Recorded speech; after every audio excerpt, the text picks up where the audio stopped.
Հունիսի 7-ի ազգային ժողովի ընտրությունների հետընտրական գնահատականները սպառված չեն։ Քարոզարշավի ընթացքում քաղաքական ուժերը թե ինչ տեխնոլոգիաներ ու բառապաշար կիրառեցին, որքանով էին հեռարձակվող լրատվամիջոցներն ապահովել ընտրությունների հավասարակշռված օրենսդրության եւ մասնագիտական էթիկայի պահանջներին համապատասխան լուսաբանումները Երևանից անդին քննարկման թեմա էին Գյումրիում։ Հարցերի պատասխանները տալիս են Երևանի մամուլի ակումբի մասնագետները, ներկայացնելով իրենց մեդիա մշտադիտարկման արդյունքները։ Անդրադարձներ ասելով նկատի ունենք նշանային բնութագրիչներով անդրադարձերը, այսինքն տվյալ կուսակցությանը անդրադարձել են դրական ձևով, բացասական ձևով, թե չեզոք ձևով։ Հիմնական բացահայտումները կամ հիմնական դիտարկումները ընդհանուր առմամբ մշտադիտարկման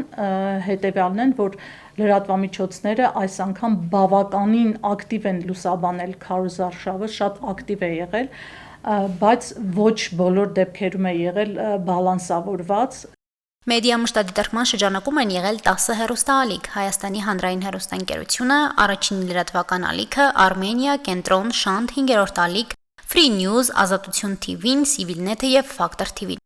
Դիտարկել են, գնահատել են քաղաքական ուժերի լուսաբանման հավասարակշռվածությունն ու բնույթը, ինչպես նաեւ լրագրողական էթիկայի հնարավոր խախտումները, վիրավորանք, սպառնալիք, հայհոյախոսություն եւ անձնական կյանքի անհարկի միջամտություն։ 2026 թվականի մայիսի 8-ից հունիսի 5-ը վերլուծվել են ընդհանուր 1636 նյութ։ Ոչ մի դեպքում չի եղել այնպիսի դեպք, որ այդ էթիկական խախտումը թույլ տա հենց լրատվամիջոցը, լրագրողը, այսինքն այս անգամ լրագրողների կողմից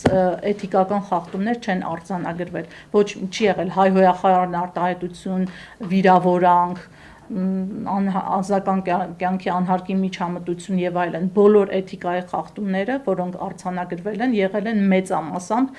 այլ կուսակցությունների կողմից ուղղված իրենց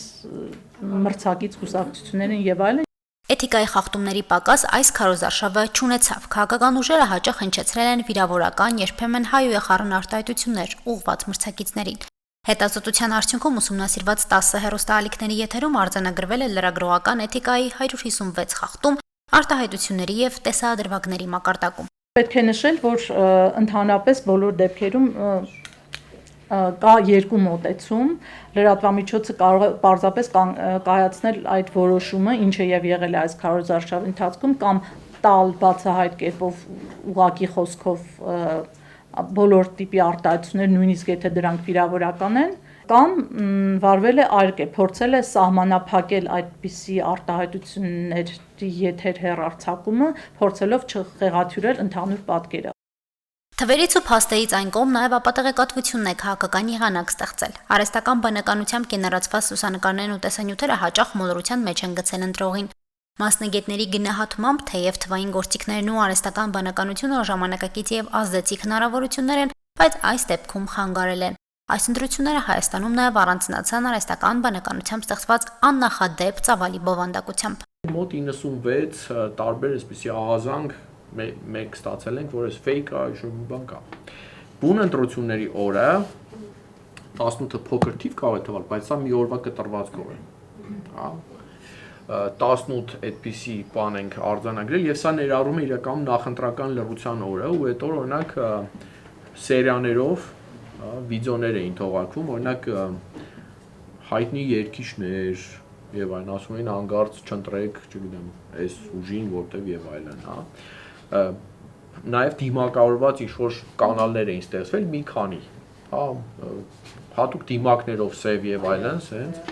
որոնք տենց ինչ-որ սենսացիոն բացահայտումներ էին անում։ AI վիդեոներ, որոնք 5 միլիոնից ավել տարածումներ ունեին։ Եվ դրանք հիմնականում այդ 300,000 ադրբեջանցիների թեզը առաջ տանող վիդեոներն էին, եւ էս էլ էր հետաքրքիր, որովհետեւ այս տիպի կանխատեսումներ ասվածը, այսինքն որ 300,000 ադրբեջանցի է գալու, այ Հայաստանը այսպիսին է լինելու, եթե փաստերի ստուգման տեսանկյունից փաստեր ստուգողները սա չեն կարող ստուգել։ Իրենք չեն ստուգում կանխատեսումներ, իրենք չեն ստուգում կարծիքներ, հետեւաբար այս թեզը առաջ տանելը եւ դավադրապաշտական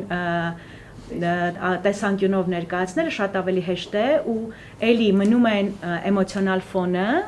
Ոչ բավարար մեդիագրագիտություն ունեցող քաղաքացին հայտնվել է ոչ թե տեղեկացված ընտրության, այլ քաղաքական անորոշության առաջ։ Շատ դեպքերում նման որակի մեդիա բովանդակությունն այնքան խորն ու ազդեցիկ է լինում, որ ոչ միայն անորոշություն է ստեղծում, այլև ձևավորում է վախի, տագնապի եւ անվստահության մթնոլորտ, խորացնելով հասարակության բևեռացումը։ Մարդը AI-ով նայում է, իր մոտ սկսում է արմատանալ, որ ենթագիտակցում են, որ հա, նույնիսկ կա հումորային վիդեոներ, հա, որ չգիտեմ,